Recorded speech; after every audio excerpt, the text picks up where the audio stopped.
Hey, what's up? This is Joe. This video is going to take you riding around in Central Florida, checking out some fascinating wildlife, including manatees, daily life in the woods, and how to cook a proper steak on a butane stove.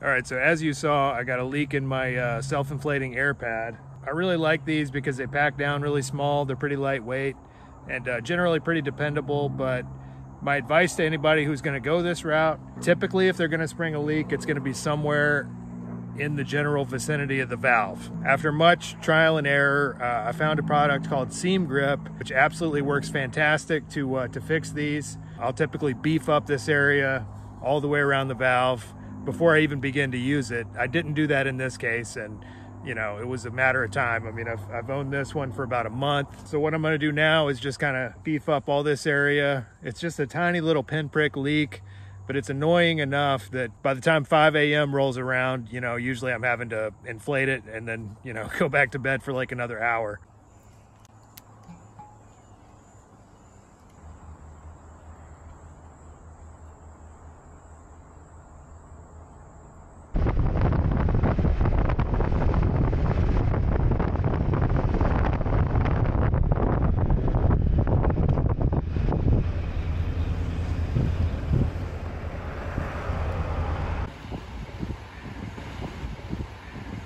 Still hanging out here in the Crystal River area, kind of getting to know some of the locals and stuff simply by virtue of talking to people when you're out and about, kind of thing.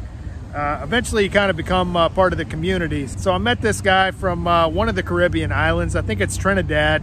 He's a big African-American fella. So I just saw him out and he's like, "Hey man, I had my wife cook for you," and hands me this food. So you know, apparently this guy's done quite well for himself here in the States and is now kind of investing in some properties in Aruba. So this is what I got. All right, Caribbean mystery food. Let's see what we got here. Ooh, a nice slice of some kind of delicious looking coconut cake. That looks homemade, baby. Oh my goodness. That's some nice shrimp in there. Herbs, salad, and some kind of a delicious looking piece of fish. Absolutely fantastic. I couldn't have gotten a better meal if I'd gone to the restaurant.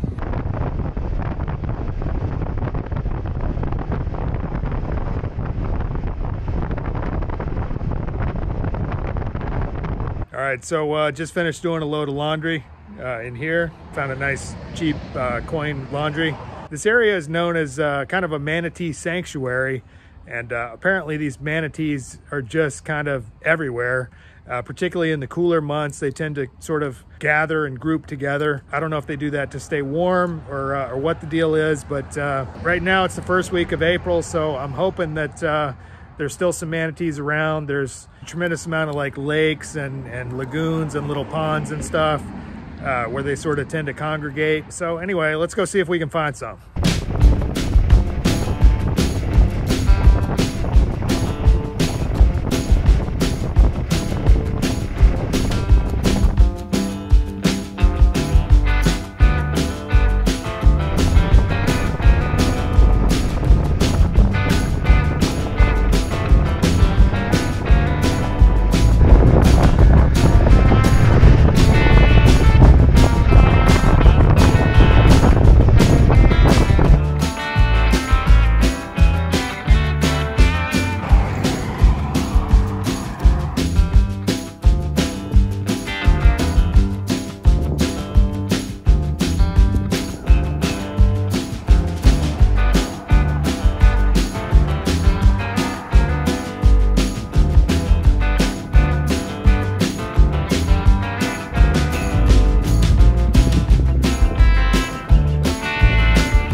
local told me that this was pretty much a hot spot to see the manatees, but for whatever reason, today there's none out there. So there's a state park right down the road. So apparently that place is always full of manatees. So come on, let's go check it out.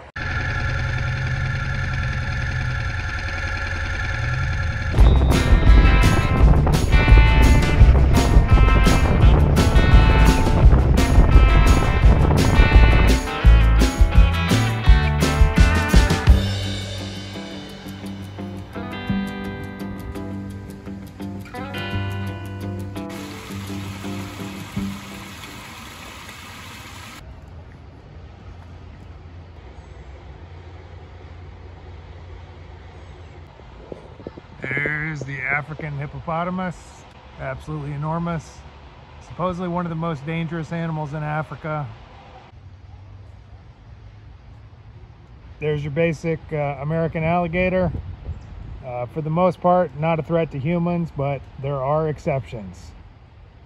It was maybe 2 years ago, I heard a story of a woman outside of Tampa who was walking her dog, like a toy breed of dog, along the edge of a pond, which was infested with alligators, which you're never supposed to do. One of them took a strike at her little puppy dog, and she kind of foolishly got in the way of the dog and the alligator. The alligator grabbed her by the leg, dragged her into the water, and subsequently went into a death roll, and unfortunately she was drowned. But for the most part, generally not a threat to humans. They don't tend to see humans as a food source.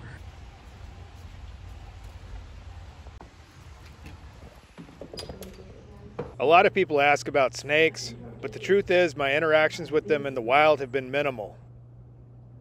The rule of thumb is to exercise extreme caution when hiking through tall grass, especially near a water source. Absolutely enormous, man. That thing's a giant slug. That is not a customer I would want to fool around with. I mean, that thing's as big around as my biceps, man.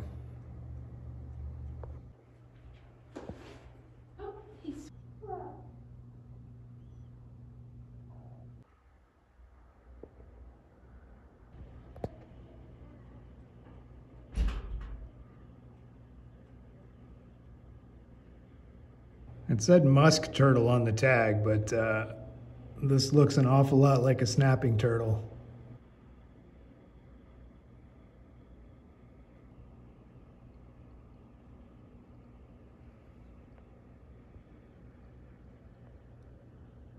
I don't know if it's my fingers being in front of the glass or what, but he started like coming right towards them.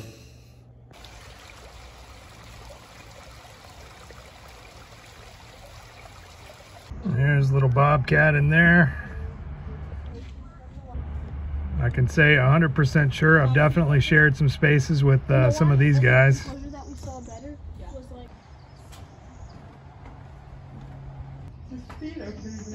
There's this mosquito that's trying to like...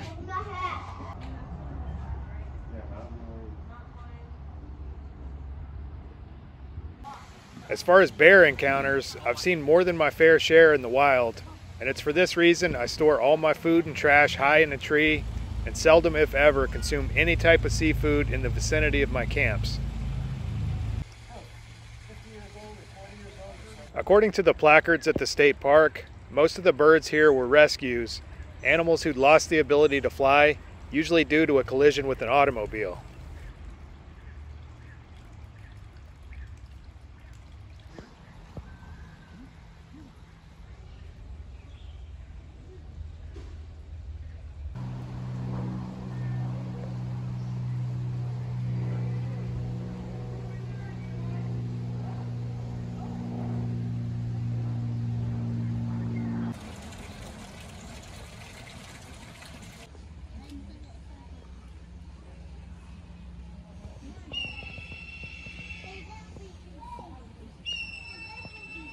Of all the animals out here, I took a particular fascination with the owls.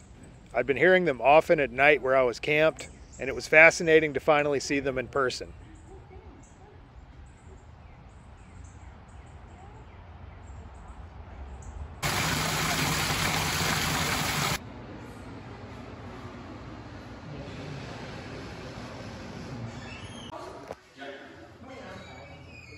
Of course, the most famous residents of the state park are the manatees, a giant mammal also known as a sea cow, which is capable of consuming upward of 100 pounds of vegetation in a single day.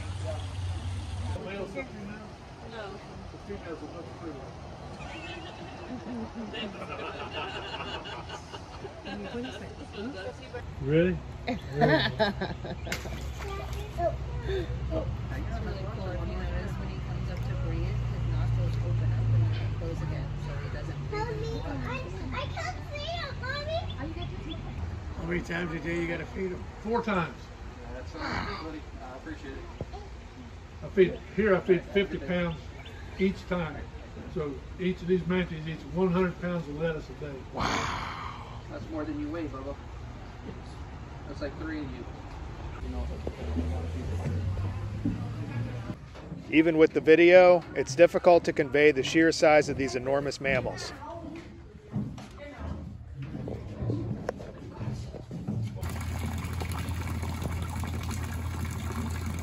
You don't really appreciate just how enormous those manatees are until you see them in person. I mean, they are like Volkswagen size, pretty much. Absolutely incredible.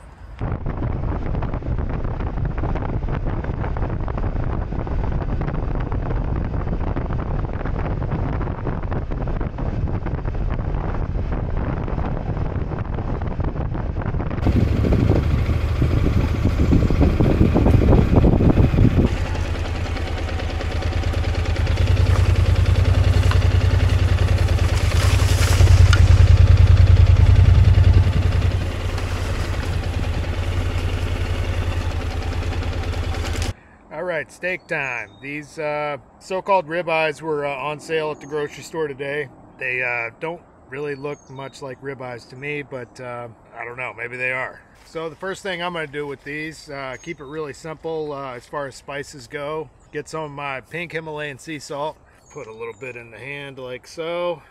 And then season these from kind of a good distance away. When you do it up high like that, you kind of get it evenly spread out through the meat. All right, I got my pure avocado oil spray. First time trying this. Apparently it's got a really high smoke point. I'm hoping this will work a little bit better than like olive oil. I'll mention also that this steak has been essentially sitting at room temperature for about the last 4 or 5 hours. That way they just kind of cook evenly through the meat. I use this, which my friend Paul from Ohio donated after Sturgis last summer, which is kind of a reflective sort of a bag. And this thing was a total game changer because after I got this, I can travel with, you know, steaks, meat, whatever, and it'll stay hot or cool within this for several hours.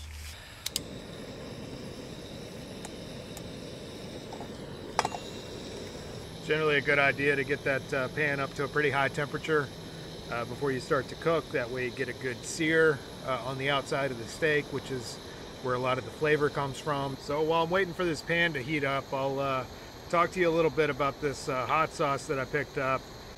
This is called A-Frame Datil pepper sauce from St. Augustine. The Datil pepper was kind of conceived in St. Augustine, Florida, dating back a couple of 100 years. Alrighty.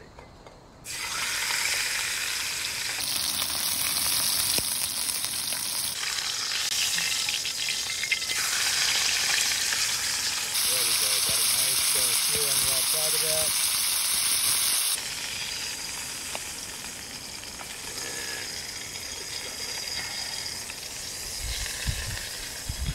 Cooked just about the way I like them. Got kind of a nice crust on the outside. Not cooked for too long, so a little bit pink on the inside. All right, now I'm gonna try this Datil pepper sauce from A-Frame. This has a lot of ingredients for a hot sauce. You got light brown sugar, pure cane sugar, diced tomatoes, red bell pepper, apple cider vinegar, onions, tomato paste, water, distilled vinegar, green chili peppers, water, salt, citric acid, Datil pepper mash, lime juice from concentrate, salt, dry mustard, onion powder, xanthan gum, garlic powder. There goes the plane. There's like a little airport right down the way. It kind of makes it a pain in the ass trying to shoot videos. Anyway, giving this a try for the very first time, like I said, it's got a ridiculous amount of ingredients, which could be a good thing or a bad thing. I'm a little skeptical seeing light brown sugar as the first listed ingredient. The consistency of it looks kind of almost syrupy. The datil pepper is supposed to be about the same heat level as like a habanero. First thing I smell is the tomato puree. And a little bit of onion, vinegar. Not really getting a lot of chili. I'm just gonna pour a little bit on my finger. Yeah, it looks kind of syrupy. Oh my God, that is like ridiculously sweet. This would be a great wing sauce. It's too damn sweet. I'm not a fan of really sweet sauces and things like that, but I'm gonna give it a try with the steak. It's not spicy at all. It's got a really kind of a mild heat to it. I would like to be able to taste the datil peppers, honestly, but in this, you're really just tasting sugar, tomatoes, and onions. All right. Asian sweet and sour sauce. That's what that reminds me of. Dip an egg roll in that, be good to go. Cloyingly sweet. I mean, where I got a little bit on my fingers, it's like my fingers are sticking together. Because that A-frame really wasn't doing it for me, I went to an old standby. This is Red Clay Carolina hot sauce. The slogan, the red clay changes you. Out of Charleston, South Carolina. Made with cayenne peppers, Pekin peppers, fermented rice flour, which is a very interesting addition. 0 sugars. The sherry vinegar hits you right away. And you can smell that fermented rice flour. It's like your standard Louisiana hot sauce on steroids with a lot of extra flavor. If anybody likes Tabasco, you could do a lot worse than trying out this red clay. Right on the money. This stuff is absolutely addictive. I just got this bottle maybe 5 days ago. I've almost used the entire bottle.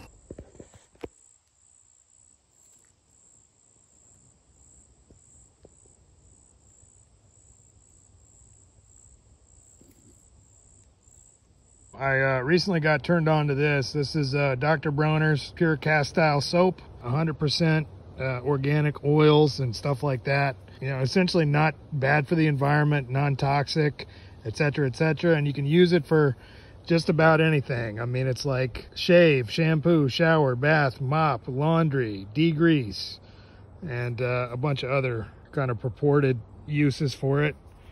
This guy, Dr. Bronner, was a German guy, founded in 1948, and prints all these kind of quasi-religious messages on them that don't necessarily subscribe to any particular philosophy or religion. They're just, here you got Jesus, Muhammad, Moses, Hillel.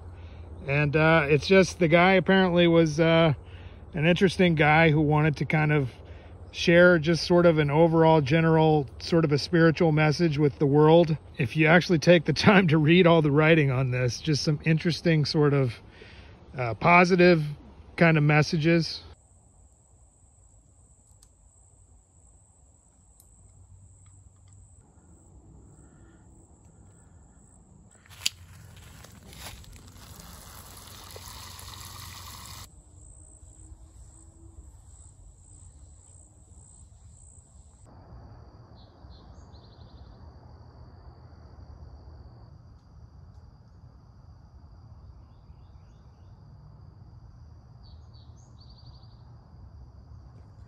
So as always, if you enjoyed this video, please hit like and subscribe.